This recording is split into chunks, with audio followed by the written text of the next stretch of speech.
Salam sejahtera, terima kasih karena bersama dengan saya di Nazilin Unity Channel.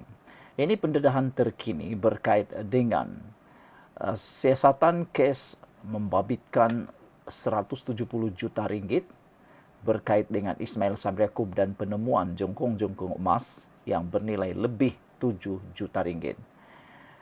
UMNO berkata mereka tiada kaitan dengan kes Ismail Sabri, wang tunai dan jongkong emas. Sebelum kita teruskan ulasan pada petang ini, jangan lupa tinggalkan komen Anda. Dan ada satu bag di luar ruangan video ini, bag kuning itu, ada barangan produk luar biasa, murah dan baik. Nah, bag itu berisi minyak wangi. Beli minyak wangi itu dengan harga yang murah sekarang, persediaan untuk raya nanti. Sekarang harganya rendah, sekarang harganya promosi habis-habisan, jadi beli sebelum Anda kehabisan stok. Baik. Persoalan sekarang ini, apabila UMNO tiada kaitan dengan Ismail Sabri Yaakob, wang tunai dan jongkong emas, menjadi persoalan sekarang, siapakah pemilik dan apa gunanya uang itu? Itu antara yang netizen mahu tahu. Kalau ia tiada kaitan dengan UMNO, siapakah yang ada kaitan dengan uang tersebut? Kalau duit itu untuk pendanaan politiknya untuk siapa? Itu persoalannya.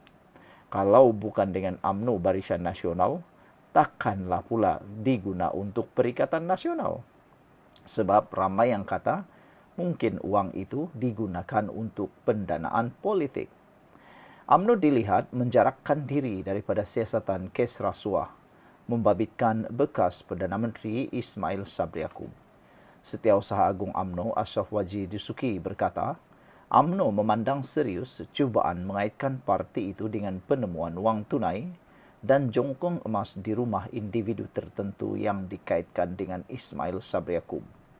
UMNO menegaskan bahawa parti ini tidak mempunyai sebarang kaitan dengan penemuan tersebut dan berpendirian bahawa SPRM harus diberi ruang untuk menjalankan siasatan secara telus, bebas dan adil tanpa sebarang gangguan.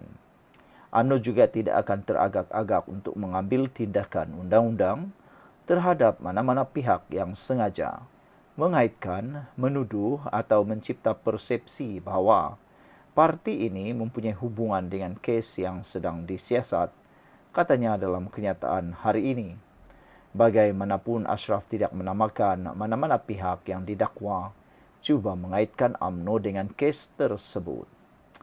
Ismail Sabri dipanggil memberi keterangan di Ibu Pejabat SPRM di Putrajaya esok bersamaan hari Jumaat berhubung siasatan kes rasuah dan penggubahan wang haram berkaitan perbelanjaan serta perolehan dana bagi kempen promosi keluarga Malaysia ketika pentadbirannya.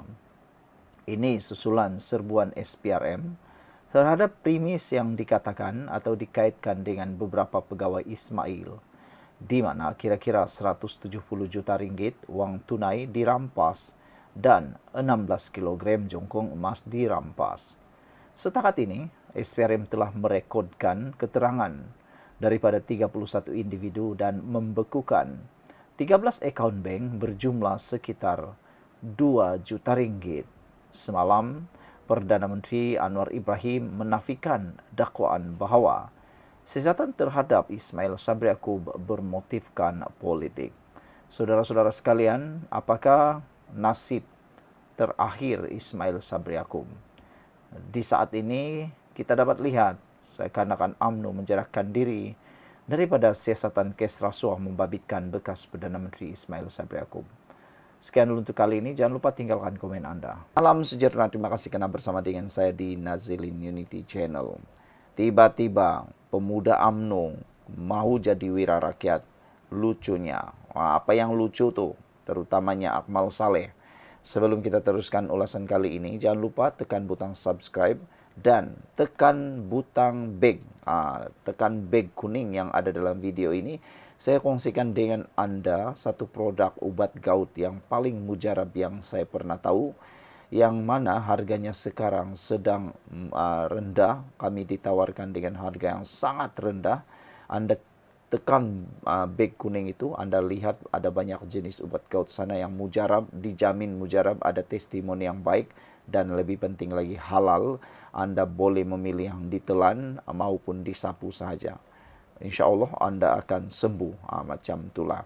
Saudara-saudara sekalian, lucunya tiba-tiba pemuda UMNO jadi wira rakyat. Pemuda amanah menyifatkan kenyataan pemimpin pemuda UMNO mengkritik menteri dalam isu beras dan monopoli padi beras nasional Berhad sebagai sesuatu yang melucukan. Naib Ketua Pemuda Amanah Hazmi Hasan berkata, pemuda UMNO yang begitu bersemangat menuding jari kepada Menteri Pertanian dan Keterjaminan Makanan Muhammad Sabu yang didakwa menambah kesusahan rakyat dalam isu beras tempatan. Lucunya, apabila berbicara soal monopoli beras atau Bernas, tiba-tiba pemuda UMNO jadi wira rakyat. Ini setelah siapa memanjangkan konsesi Bernas sampai 2031. Tidakkah itu kerajaan waktu kamu dahulu? Soal beliau lagi.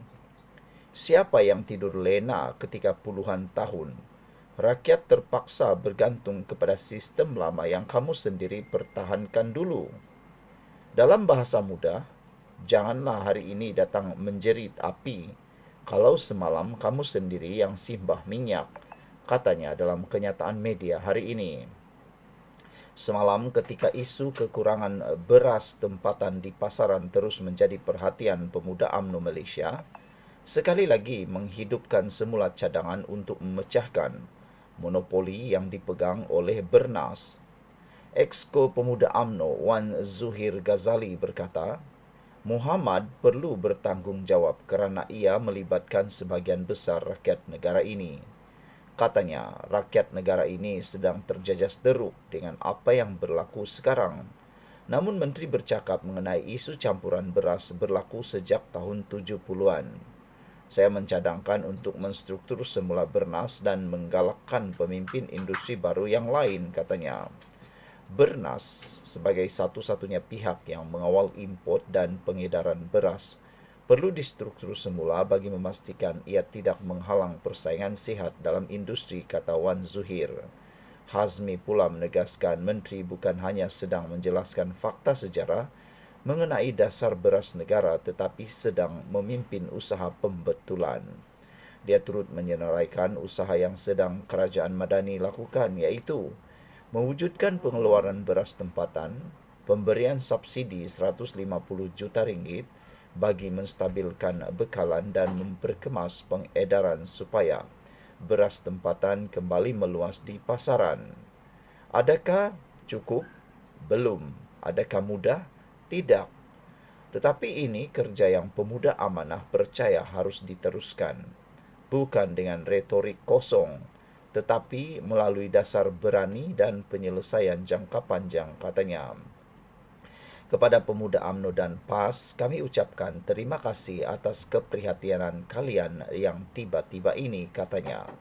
Tambahnya, rakyat sekarang sudah bijak menilai beza antara pelakon dan pekerja. Kalau benar mahu bantu rakyat, mari kita sokong usaha. Pecahkan monopoli yang kalian sendiri biarkan berakar, katanya. Mari kita dorong reformasi industri yang lebih adil, lebih telus, lebih mapan. Tapi kalau sekadar mahu cari salah untuk rakam video TikTok, maaf cakap, rakyat lapar nasi bukan drama, ujarnya lagi. Yang itu saya sokong dan saya sangat setuju. Apabila jangan hanya jadi wira dalam drama, jadilah wira sebenar yang bekerja. Selain daripada itu, sebelum berkata-kata, lihat kiri kanan dahulu. Kerana yang kamu sedang lakukan itu ialah kamu sedang bercakap tentang apa yang kamu sudah pernah tanam dan kini sudah berakar. Janganlah pula seakan-akan kamu teriak menjerit kepada api yang mana kamu telah simbah minyak sebelum ini. Sokonglah usaha kerajaan, bukan hanya mahu jadi hero yang tidak benar. Sekian dulu untuk kali ini. Jangan lupa tinggalkan komen Anda. Untuk kali ini, beberapa komen daripada netizen. Jimmy Page kata, Hazami, beras tempatan tak ada masa kerajaan Menadioi. Kartel beli pada padi tempatan 1.801 tan, jual beras 4.001 tan, tolak kos untung 2.001 tan, kata Jimmy Page. Dia cuba pertahankan. Black Hawk kata zaman pemerintahan mereka yang memanjangkan hayat, memonopoli beras. Bila ada kepincangan dalam pengeluaran beras tempatan, salahkan orang lain. Anak JB kata buat hal, salahkan orang lain dan selepas itu nak jadi wira. Ping Merlin 2094 kata, wahai pemuda UMNO, bangkitlah dari tidur. Google sikit sejarah hidup Bernas itu. Sekian untuk kali ini. Jangan lupa tinggalkan komen Anda.